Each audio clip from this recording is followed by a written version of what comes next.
కేవలం ఎకరా 50 సెంట్ల పొలం అమ్మకానికి వచ్చేసిందండి. ఈ వీడియో పూర్తిగా చూడండి. ఈ వీడియోలో ఈ ల్యాండ్కు సంబంధించిన పూర్తి వివరాలు చెప్తాను. ఈ ల్యాండ్ వచ్చేసరికి ఆంధ్రప్రదేశ్ ప్రకాశం జిల్లా కనిగిరి మండలం అండి. కనిగిరి నుండి 10 కిలోమీటర్ల దూరంలో ఈ ల్యాండ్ ఉంటుందండి. ఊరికి అందుబాటులో ఈ ల్యాండ్ ఉంటుందండి.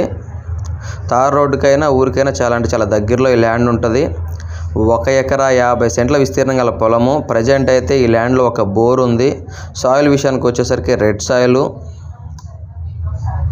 ఇక రేటు విషయానికి వచ్చేసరికి ఈ 1.5 ఎకరా విస్తీర్ణం మొత్తం కూడా 10 లక్షల రూపాయలుగా రైతు చెప్తున్నాడండి. ఒక బోర్ ఉంది, ఊరికి ఆనుకొని ఉంటుంది, తార్ రోడ్డుకి కూడా దగ్గరలో ఉంటుంది. ఎవరికైనా ఇంట్రెస్ట్ ఉంటే కాల్ చేయండి. మీరు ఏదైతే వీడియో చూస్తున్నారో అదే విధంగా ఉంటుందండి. ప్రజెంట్ అయితే చొప్ప పశువులకు మేత దానా వేసుకొని ఉన్నారు. అన్ని రకాల పంటలకి అనుకూలంగా ఉంటుందండి ఈ పొలము. 1 ఎకరా 50 సెంట్ల విస్తీర్ణం గల పొలము.